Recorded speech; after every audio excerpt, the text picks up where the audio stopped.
हृदयकमलमध्ये राजितं निर्विकल्पं सदसदखिलभेदातीतमेकस्वरूपं प्रकृतिविकृतिशून्यं नित्यमानन्दमूर्तिं विमलपरमहंसं रामकृष्णं भजामः। निरुपममतिसूक्ष्मं निष्प्रपञ्चं निरीहं गगनसदृशमीशं सर्वभूताधिवासं त्रिगुणरहितसच्चिद्ब्रह्मरूपं वरेण्यं विमलपरमहंसं रामकृष्णं भजामः। वितरितुमवतीर्णं ज्ञानभक्तिप्रशान्तिः प्रणयगलितचित्तं जीवदुःखासहिष्णुं धृतसहजसमाधिं चिन्मयं कोमलाङ्गं विमलपरमहंसं रामकृष्णं भजामः। त्रेतायां रामरूपाय द्वापरे कृष्णमूर्तये कलौ पूर्णावताराय रामकृष्णाय ते नमः। तव कथामृतं तप्तजीवनं कविभिरीडितं कल्मषापहं श्रवणमङ्गलं श्रीमदाततं भुवि गृह्णन्ति ये भूरिदा जना। थोड़ा सा वॉल्यूम थोड़ा कम कर लें। श्री राम कृष्ण वचनामृत परिच्छेद 39, रविवार 10 जून रविवार का दिन है। बहुत सारे भक्त श्री राम कृष्ण के पास आए हैं और मास्टर महाशय की भी छुट्टी है। मास्टर महाशय भी बहुत समय तक श्री राम कृष्ण के पास रहे और उन्होंने बहुत सारी बातें लिपिबद्ध की। एक बड़ा सेक्शन है, एक ही दिन के इतना रिकॉर्ड आसानी से नहीं मिलता। श्री राम कृष्ण ने बहुत सारी बातें की हैं, वो सब मास्टर महाशय ने लिपिबद्ध कर ली हैं। हमने पिछली बार इस चैप्टर के चौथे भाग को पढ़ा था। बेलघर नामक एक स्थान से श्री राम कृष्ण के पास भक्त आए और श्री राम कृष्ण ने उनसे बातचीत की है। उसके पहले बेलघर के गोविंद मुखोपाध्याय तीसरे सेक्शन में देखिए, बेलघर के गोविंद मुखोपाध्याय आदि भक्त थे और गाना गाया था। कई गाने गाए थे। दोष किसी का नहीं माँ, मैं अपने खोदे हुए कुएं में डूबकर मर रहा हूँ। ये यम मुझे छूना मत, मैं तेरी जात बिगड़ जाएगी इत्यादि। उसके बाद में जागो जागो जननी, कितने दिनों से कुल कुंडलिनी मूलाधार में सो रही है।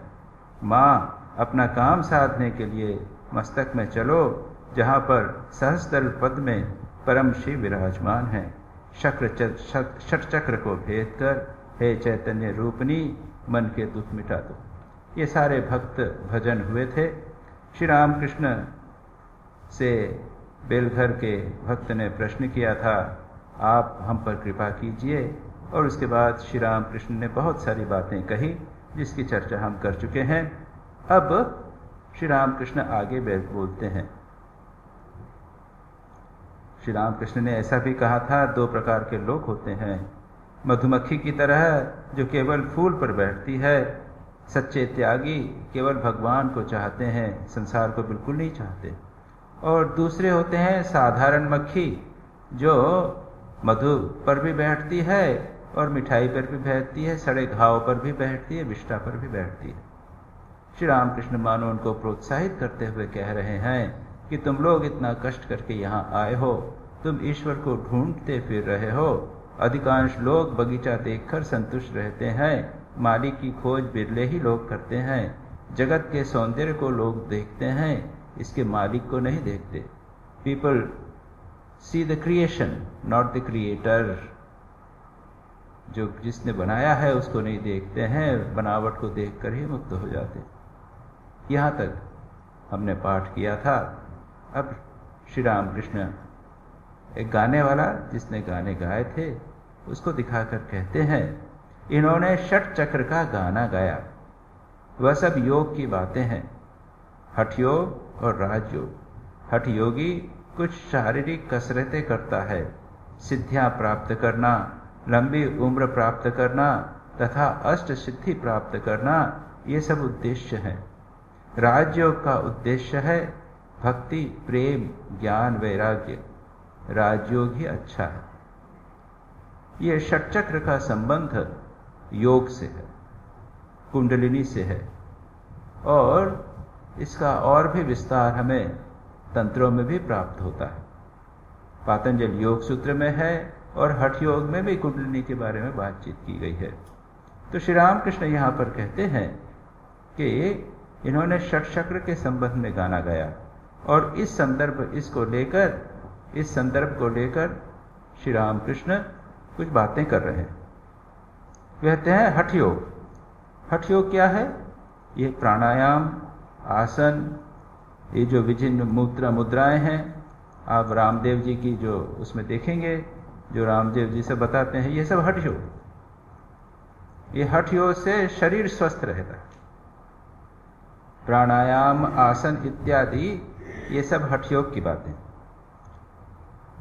हठ योगी कुछ शारीरिक कसरतें करता है। आप हठ योग प्रदीप की पीपिका है, पातंजल योग प्रदीप करके एक पुस्तक गीता प्रेस गोरखपुर की है, उसमें बहुत सारे आसन दिए गए हैं, आसन ही आसन। इन आसनों से ये शरीर जो है वह स्वस्थ रहेगा, ब्लड प्रेशर कम हो जाएगा, डायबिटीज भी कम हो सकती है। लेकिन श्री रामकृष्ण कहते हैं लंबी उम्र प्राप्त करना, अष्ट सिद्धि प्राप्त करना, ये सब सिद्धियों हठ योग का उद्देश्य। इस संदर्भ में मुझे स्मरण हो जाता है शंकराचार्य जी की जीवनी। शंकराचार्य जी जब 12 वर्ष के थे अपने गुरु के संधान में गए थे। वे पहुंचे थे ओंकारेश्वर, और ओंकारेश्वर में उनके गुरु ने उन्हें सबसे पहले, गोविंदपाद जी महाराज ने सबसे पहले उन्हें 1 वर्ष तक हठ योग कराया। हठ योग की कुछ उपयोगिता है, ऐसा नहीं कि नहीं है। हठ योग की उपयोगिता है। हठ योग से हमारा शरीर स्वस्थ रहेगा, और शरीर स्वस्थ रखना भी ध्यान के लिए आवश्यक है। एक आसन पर लंबे समय तक बैठने के लिए भी क्षमता होनी चाहिए, और जिनका फेफड़े में हवा अधिक समय तक रह सके, कुंभक कर सके। समाधि के समय गहरे ध्यान में जब व्यक्ति डूब जाता है तो अपने आप कुंभक होता है, सांस रुक जाती। जो लोग अधिक सांस को अपने फेफड़े में धारण नहीं कर सकते, उनके लिए लंबी समाधि में रहना, गहरे ध्यान में रहना भी संभव नहीं। तो इस दृष्टि से हठ योग की कुछ आवश्यकता है। जैन दर्शन में महापुरुषों के संबंध में एक फ्रेज या शब्द का उपयोग किया गया है, संवहनन। उत्तम संवहनन वाले योगी। ध्यान अलग अलग प्रकार के बताए गए हैं, आर्त ध्यान, रौद्र ध्यान, धर्म ध्यान, और उसके बाद में शुक्ल ध्यान। शुभ चिंतन करना, सभी प्रकार का भगवान का चिंतन हम लोग जो करते हैं वो अच्छा है, धर्म ध्यान। लेकिन उच्च कोटि का ध्यान होता है शुक्ल ध्यान, प्योर ध्यान। उसके लिए लंबे समय तक बैठने की क्षमता होनी चाहिए, और उसमें वे कहते हैं कि ऐसा व्यक्ति जिसकी शारीरिक बनावट श्रेष्ठ होवे, जिसका हड्डी जो है, जिसको मैरो कहते हैं, वो जरा मोटा गढ़ा होवे, जिसके फेफड़े अधिक होवे, कंधे का जो स्पैन है वो अधिक होवे, ऐसे बनावट वाले व्यक्ति योग के गहरे ध्यान, लंबी समाधि के अधिकारी कर सकते। क्योंकि एक आसन पर बहुत समय तक बैठना कम आहार करके भी शरीर बना रहे, इसके लिए आवश्यक है कि शरीर सबल हो। और कहते हैं ब्रह्मचर्य का उपयोग भी इसलिए होता है कि ब्रह्मचर्य में जो वीर्य है वह अगर नष्ट न होवे तो वह शरीर में अंदर सोख लिया जाता है, एब्सॉर्ब हो जाता है और जाकर वो हड्डियों को पक्का बनाता है। और इसलिए वो ध्यान के लिए, योगी के लिए बहुत उपयोगी सिद्ध होता है। तो वहां पर शारीरिक गठन को भी महत्व दिया गया है। हम देखें श्री रामकृष्ण के जितने शिष्य थे वे शारीरिक दृष्टि से काफी अच्छे थे, तगड़े। स्वामी विवेकानंद, स्वामी ब्रह्मानंद, स्वामी शारदानंद, स्वामी निरंजनानंद, स्वामी त्रिगुणातीतानंद जी बड़े बड़े वरिष्ठ पहलवान थे वो। लाटू महाराज पहलवान थे बचपन। अधिकांश प्रेमानंद जी थोड़े कोमल शरीर के थे, योगानंद जी थोड़े दुर्बल शरीर के थे, लेकिन बाकी जितने थे वे सब के सब, जिसे कहते हैं ना, हट्टे कट्टे पट्टे। तो शरीर भी सबल होना साधना के लिए आवश्यक। तो हठयोग स्वामी श्रीमद स्वामी शंकराचार्य महाराज ने साल भर तक हठयोग किया, लेकिन हठयोग का उपदेश इतना है कि भाई आगे तुम जो कठिन साधना करोगे तो जरा बॉडी स्ट्रांग हो जाए। उसके बाद दूसरी स्टेप थी, उन्होंने 1 वर्ष तक राजयोग का अभ्यास किया। राजयोग मन की एकाग्रता। पतंजलि योग सूत्र जो हमने पढ़ा है वो यहाँ राजयोग का है। वहां पर आसन प्राणायाम पर ज्यादा वर्णन नहीं है, 4-5 सूत्र मिलेंगे बस, इतना विस्तार नहीं है, वो राजयोग। तो हमें हठयोग को बिल्कुल, जिसे कहते हैं किसी काम का नहीं है, ये सब फालतू है, शरीर को पोषण जो केवल शरीर के लिए करता है उसके लिए निंदा का पात्र है मान। आजकल योग की प्रैक्टिस कर रहे हैं, रिसर्च कर रहे हैं कि योग से ब्लड प्रेशर ठीक होता है, योग से डायबिटीज ठीक होती है। ये योग को डिग्रेड करना।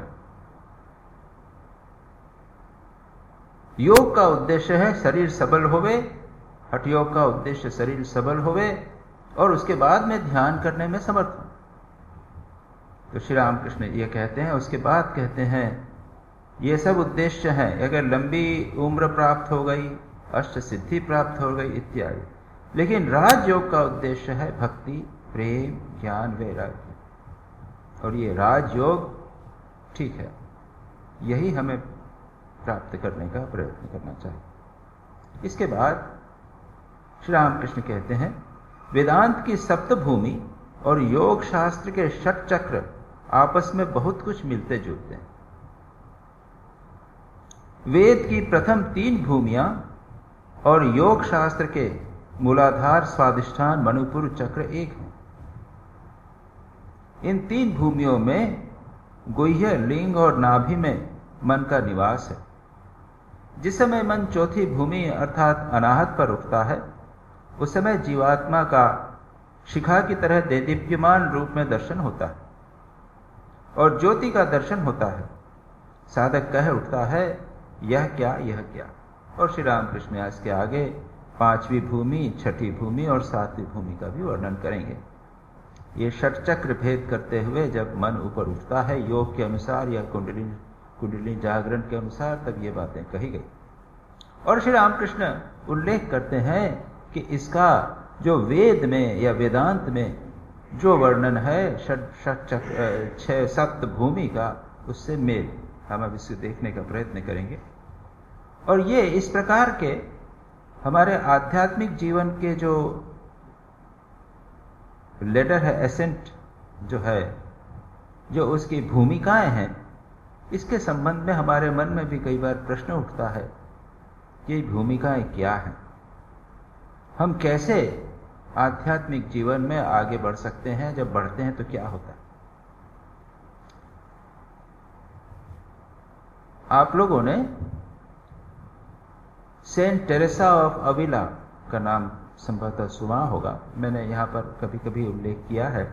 ये मदर टेरेसा नहीं, कलकत्ता की, भारत की मदर टेरेसा नहीं, सेंट टेरेसा अविला यानी स्पेन में अविला नामक स्थान में वे हो गई हैं।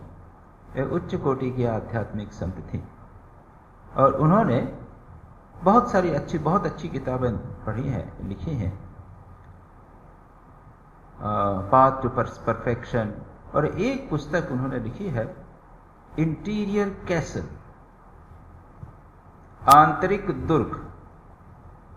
हमारे भीतर कल्पना में बताया गया है कि हमारे भीतर एक दुर्ग है, एक फोर्ट है, एक किला है या एक भवन है, एक महल है, ये समझ लीजिए।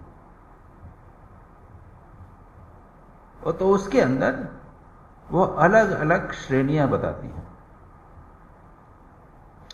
पहले ही बताते हैं फर्स्ट मेंशन, मेंशन समझते हैं ना, मकान, इसके अंदर से पहला कमरा या पहला बड़ा मकान, एक दुर्ग है, इसमें मेंशंस हैं, अलग अलग मकान बने हुए हैं, पहला मकान।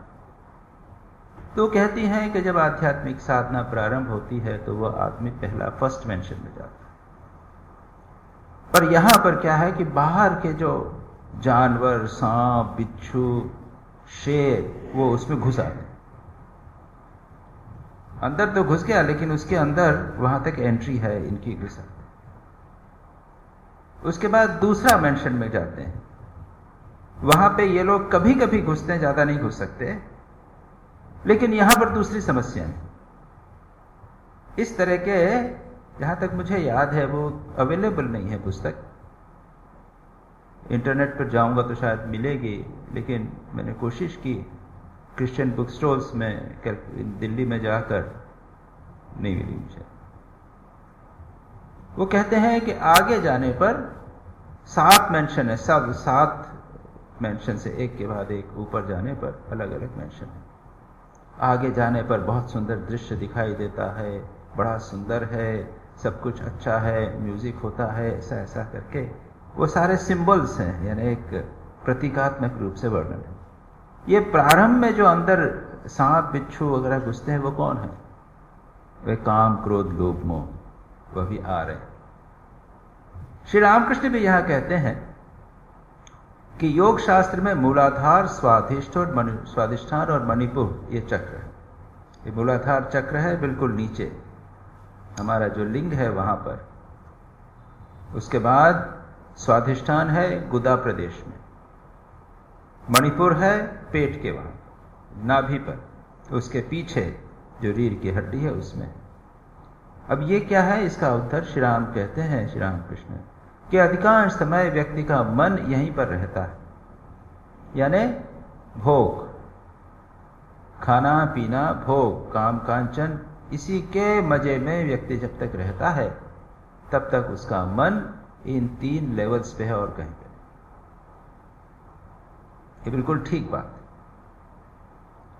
अभी हम इसी स्तर पर चौथी भूमि पर, अर्थात यहां अनाहत हृदय चक्र के सामने, इसके हृदय के पीछे जो यहां पर जो चक्र है, उसमें कहते हैं वहां पहुंचने पर जीवात्मा का शिखा की देदीप्यमान की तरह देदीप्यमान रूप में दर्शन होता है। उसको स्पष्ट लगता है कि मैं जीवात्मा हूं, मैं शरीर से भिन्न हूं, मानो एक ज्योति दर्शन यहां पे हुआ। लेकिन फिर भी यहां से मन नीचे चला जाता है, मन के नीचे जाने की संभावना है। उसके बाद में 5वीं भूमि केवल ईश्वर के गले में ईश्वर की बातें सुनने की इच्छा होती। 6ठी भूमि आज्ञा क्षत्र है, यहां पर ईश्वर को के दर्शन होते हैं और यहां पर उसके साथ मिलन हो जाता है। तो यह जो 4 भूमियां हैं, अनाहत, उसके बाद 6ठा 5वां भूमि, उसके बाद आज्ञा चक्र और उसके बाद सहस्त्र, यह है उपलब्धि, अनुभूति, रियलाइजेशन की स्टेजेस। और नीचे की जो है वो सांसारिक स्तर की स्टेजेस। और श्री रामकृष्ण कहते हैं कि इसका वेद के साथ में, वेदांत के साथ में, उनकी सप्तभूमि के साथ में भी मिलन होता है। अब ये सप्तभूमि हम देखने का प्रयत्न करें वेदांत में जो है वो क्या है। योग वाशिष्ठ में उसका वर्णन करते हुए कहते हैं, ज्ञान भूमि शुभेच्छाख्या प्रथमा समुदारिता विचारणा तनुमानसा सत्वापत्ति असंशक्ति पदार्थ भावनी और तुर्यगा। ये 7 बताएगी। पहली क्या है? शुभेच्छा। शुभेच्छा क्या है उसका सुंदर वर्णन करते हुए कहते हैं, स्थितः किम एव मूढ़ एव अस्मि प्रेक्षे हम शास्त्र सज्जनई वैराग्य पूर्वम इच्छा इति शुभेच्छा इति उच्यते। ये प्रारंभ आध्यात्मिक जीवन का इस शुभेच्छा से होता है। व्यक्ति सोचता है कि अरे मैं कैसा मूर्ख जैसा जीवन व्यतीत कर रहा हूं। स्थितः किम मूढ़ एव अस्मि, why should I remain diluted, मैं मूढ़ जैसा पड़ा हुआ हूं, मैं अविद्या के अज्ञान में पड़ा हुआ हूं। अरे राम राम, इसमें से मैं निकलूं। मेरे को शास्त्रों के पास शास्त्र का अध्ययन करना चाहिए और सज्जन का संग करना चाहिए, और शास्त्र और सज्जनों के संग के माध्यम से मैं इसमें से निकलने का प्रयत्न करूं। यह हुआ शुभेच्छा।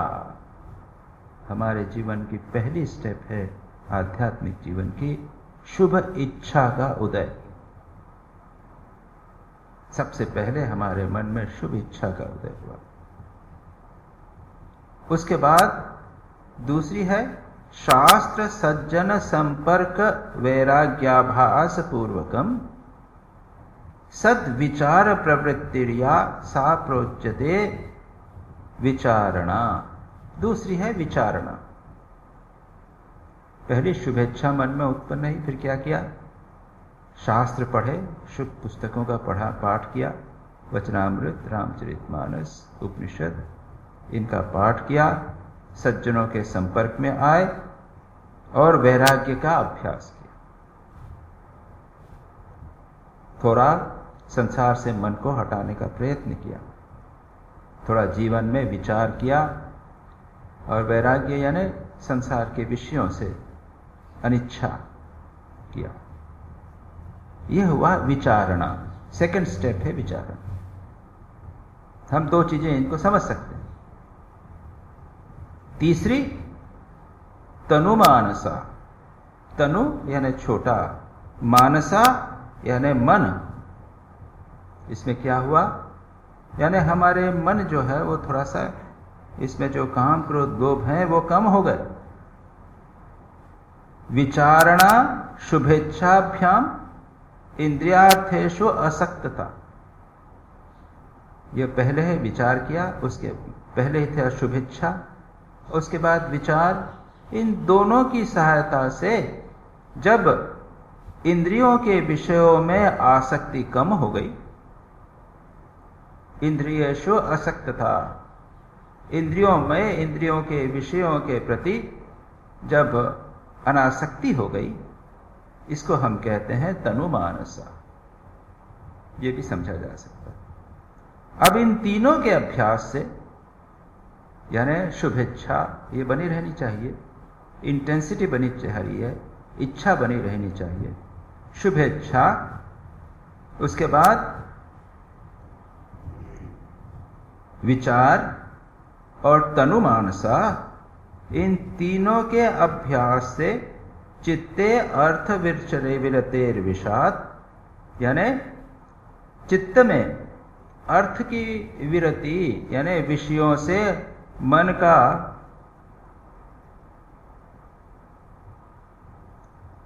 मन विषयों में नहीं जाता।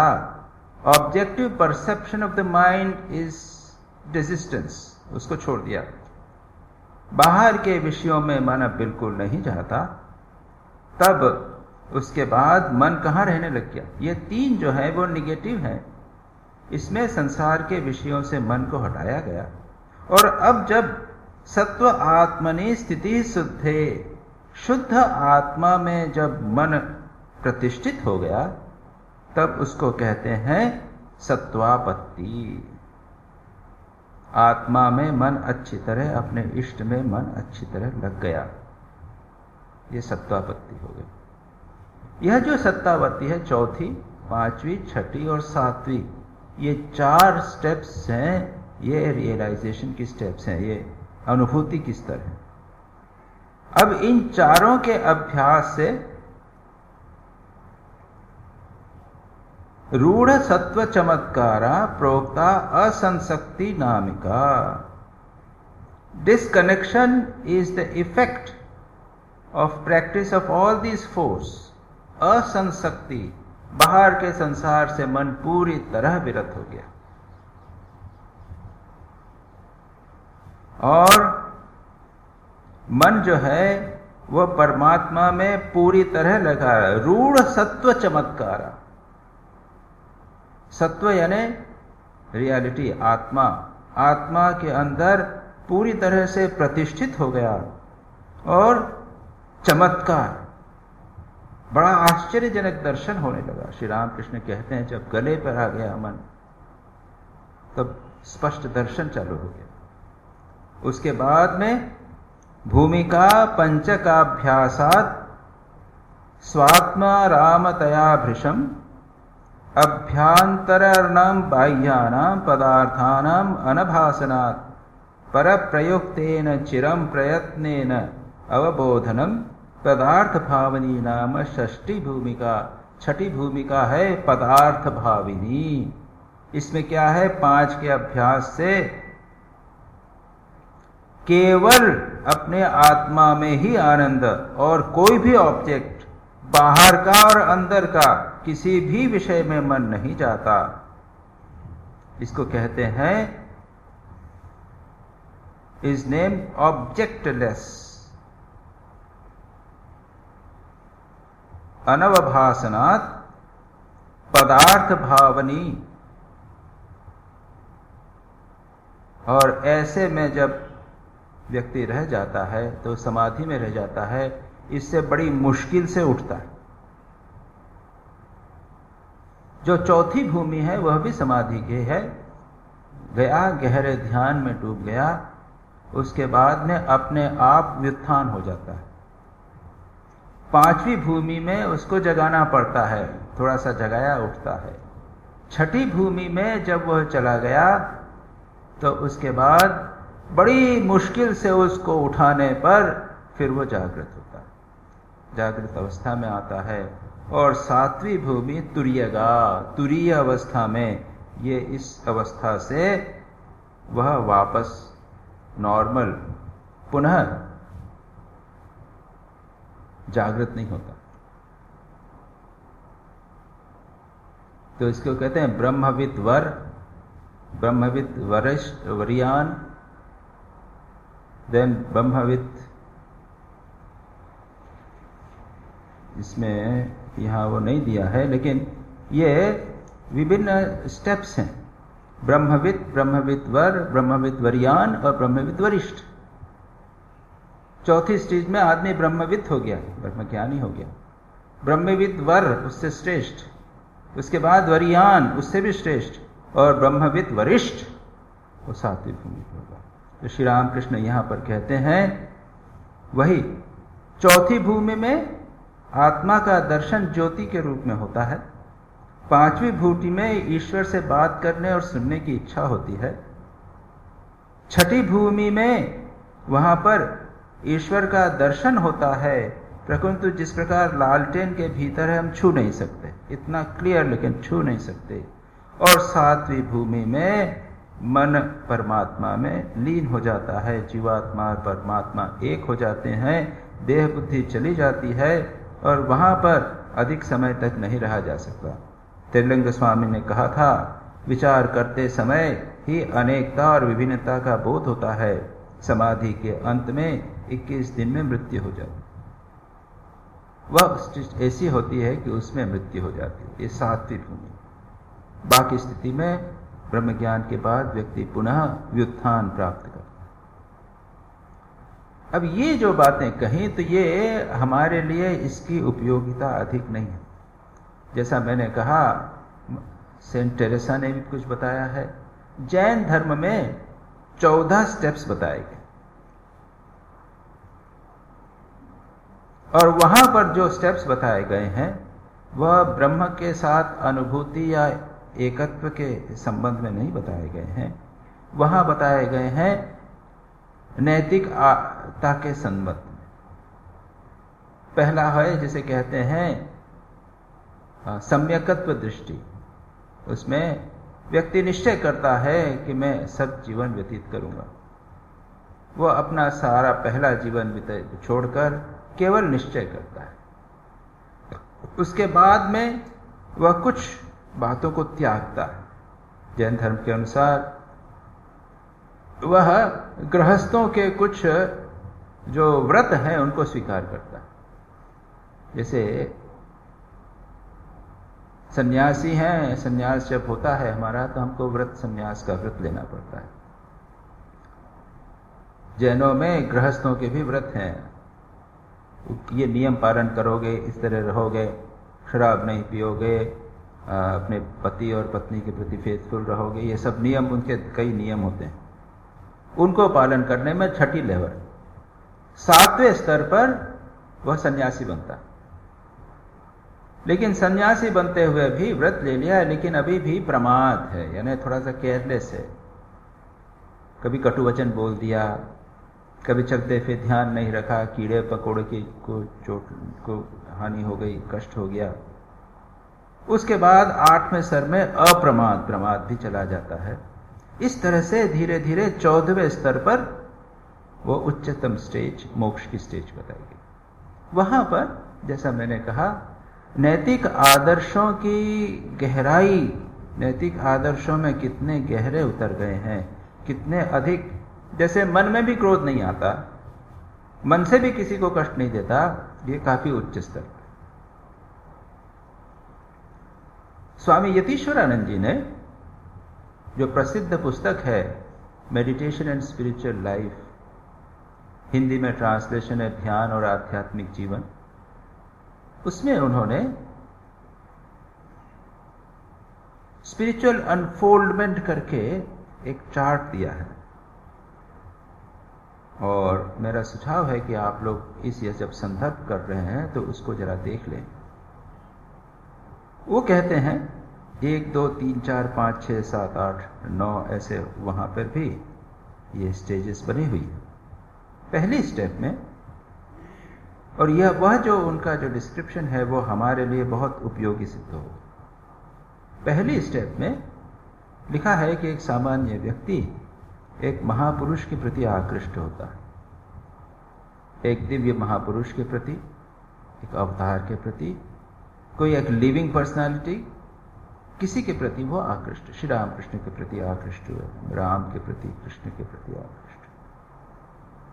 आकृष्ट होकर वह उनके अंदर अधिकाधिक उनमें मन लगाता है, भक्ति करता है।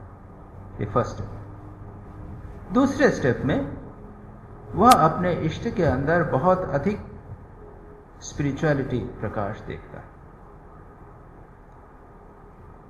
तीसरे स्तर में उसको लगता है कि मेरे इष्ट देवता तो ज्योतिर्मय है, मेरे इष्ट देवता ये भगवान के रूप हैं, मैं भी भगवान का, मैं शरीर नहीं हूं, मैं भी आत्मा हूं। लेकिन उनमें प्रकाश बहुत है, मुझ में बहुत कम प्रकाश। भगवान का या दिव्य देवी प्रकाश मुझ में बहुत कम है। अगली स्टेप यह होती है कि उसे लगता है कि मेरे जो गुरुदेव इष्ट देवता हैं, वह इष्ट देवता केवल फिजिकल नहीं है, यानी केवल वो पर्सनालिटी नहीं है, वो तो चैतन्य स्वरूप,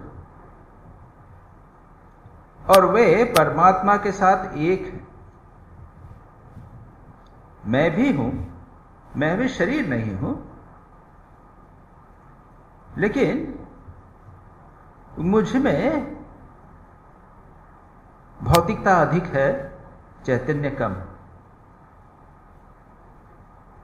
और उसे लगता है कि आई एम मोर रियल, मेरे इष्ट देवता या परमात्मा वो अधिक सत्य नहीं है, मैं अधिक सत्य हूं। नेक्स्ट स्टेप में उसे लगता है कि मैं भी सत्य हूं, मेरे परमात्मा जो है वो भी उतने ही सत्य है जितने मैं सत्य हूं। एक आगे की स्टेप जाने पर लगता है उसे कि परमात्मा अधिक सत्य है, मैं कम सत्य हूं। और अंत में उसे लगता है कि मैं विलीन हो गया, केवल परमात्मा ही। बहुत ही सुंदर ढंग से है। उससे हमारी सिचुएशन क्या है, हमें भी शायद पहली दूसरी स्टेप करिए। हम अपने आप को एक बॉडी माइंड कॉम्प्लेक्स समझते हैं, हमारे इष्ट देवता ही बॉडी माइंड कॉम्प्लेक्स वाले हैं, शरीरधारी हैं, लेकिन उनमें प्रकाश अधिक, उनमें दिव्य प्रकाश अधिक है। उसके आगे चलना है।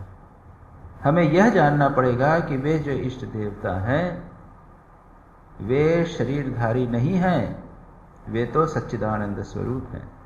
और अंत में हमें यह भी जानना पड़ेगा कि हम भी सच्चिदानंद स्वरूप हैं और उसमें हमें विलीन हो जाए।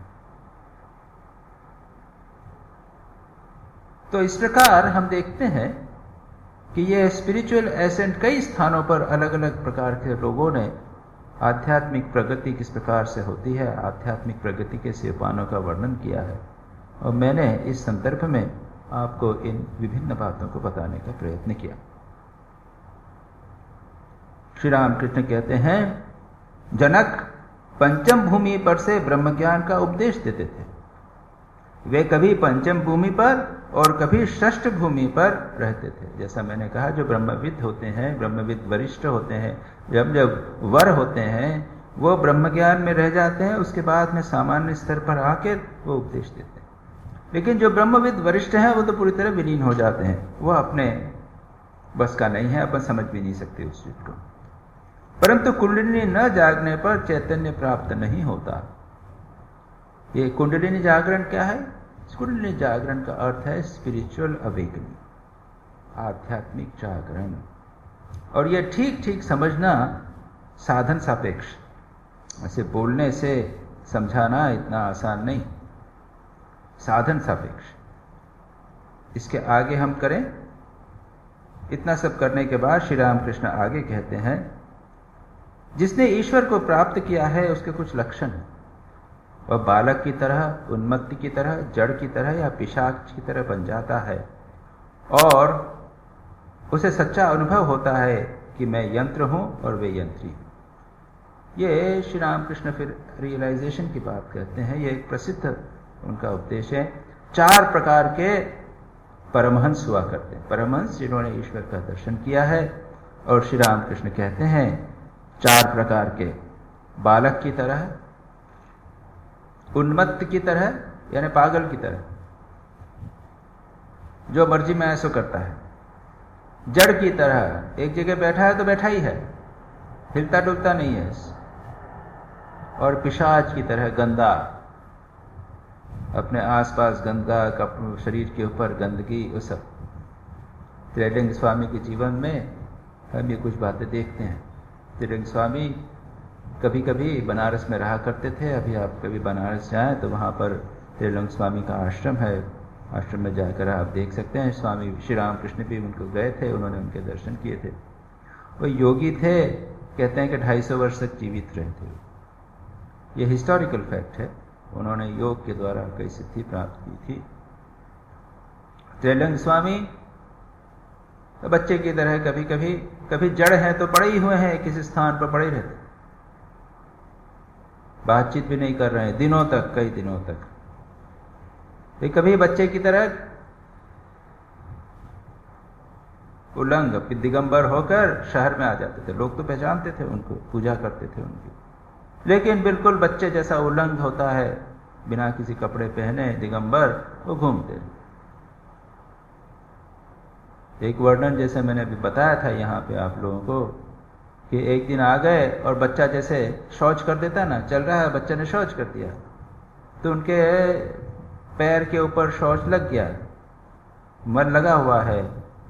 एक माता ने देखा, अरे त्रिलिंग स्वामी है, वो गई उनको धोने के लिए, सेवा का मौका मिला, पानी लेके धोने लगी। खड़े हो गए, धुलवा रहे हैं और बता रहे हैं कि कहाँ और लगा हुआ है, इसको खोलो उधर। और फिर चले गए एक दुकानदार के पास, चलो हटो मैं दुकान में बैठूंगा। वो तो धन्य हो गया, उसने कहा कि बैठ गए वहां पर। और भीड़ लग गई, अरे तिलक स्वामी यहाँ पे देने के लिए आए। और बिल्कुल जैसा आदमी बच्चे जैसा बिल्कुल ठीक से तोल रहे हैं। कितने का है? 5 रुपए का। तो 5 रुपए का बाट रखा, सामान रखा, ठीक से तोल के दे रहे हैं। ये सब एक बालवत, पिशाचवत, उन्मत्तवत और जड़वत। श्री रामकृष्ण कहते हैं कि उसे सच्चा अनुभव होता है कि मैं यंत्र हूं और वे यंत्री। कभी कभी ये भाव हमें अपने पर आरोपित करना चाहिए। जैसा शंकराचार्य कहते हैं कि ये जो महापुरुष होते हैं उनके जो लक्षण हैं वे हमारे साधन हैं। कभी कभी हम यह नहीं, भले हम अभी तो यंत्रवत नहीं हैं, लेकिन हम अनुभव करने प्रयत्न करें, यह सोचें कि हम यंत्र हैं। थोड़ा सोचना चाहिए, कभी कर्म करते हुए ये सोचें कि हम यंत्रवत हैं। धीरे धीरे यह भाव अपने मन में डालने का प्रयत्न करना चाहिए। वे ही करता है और सभी अकर्ता हैं। जिस प्रकार सिखों ने कहा था, श्री रामकृष्ण वहाँ पर थे और वहाँ पर पास में कुछ पलटन पुलिस वाले आया करते थे, सिख लोग आते थे, मिलिट्री के लोग, और श्री रामकृष्ण के दर्शन करने जाया करते थे।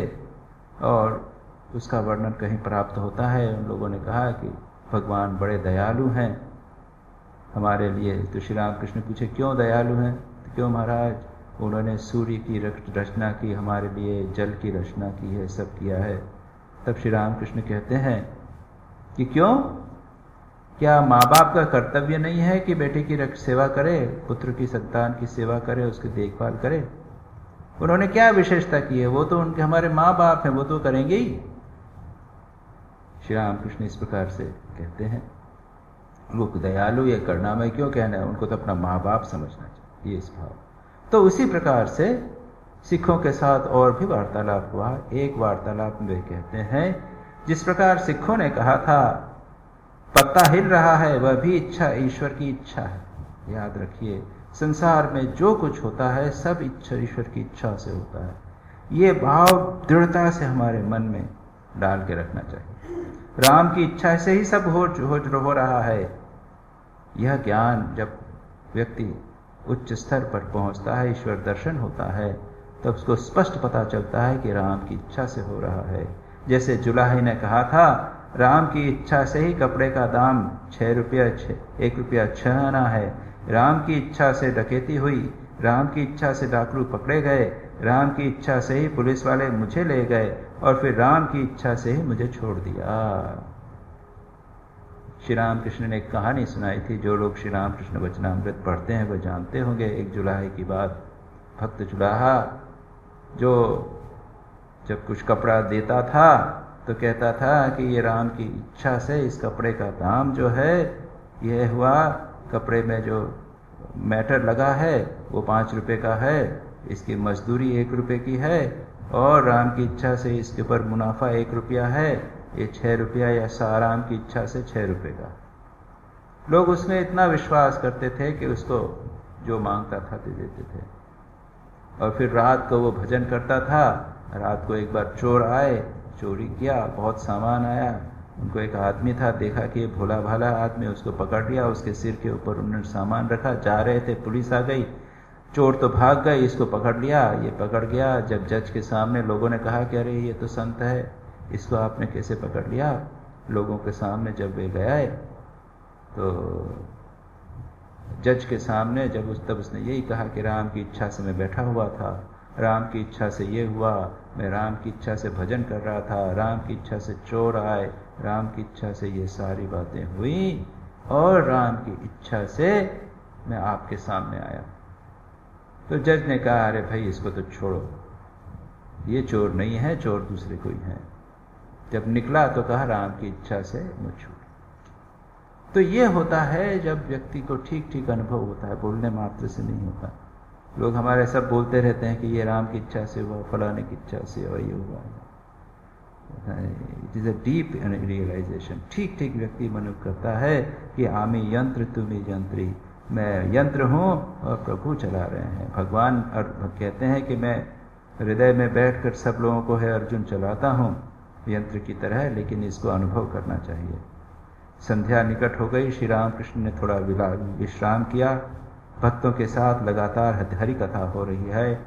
अब मणिपुर, मणिरामपुर और बेलघर के तथा अन्य भक्तगण भूमिष्ठ होकर उन्हें प्रणाम कर देवालय में देव दर्शन के बाद अपने अपने स्थानों को लौटे। इस प्रकार से ये बड़ा सेक्शन काफ़ी दिनों तक चला, यह यहाँ पर समाप्त होता है 10 जून का। ये बहुत अच्छा का विषय था जो हमने विस्तार से देखने का प्रयत्न किया है। इसके आगे की चर्चा 40वां परिच्छेद अगली बार करेंगे। निरंजनं नित्यमनन्तरूपं भक्तानुकम्पाधृतविग्रहं वै ईशावतारं परमेशमीड्यं तं रामकृष्णं शिरसा नमामः।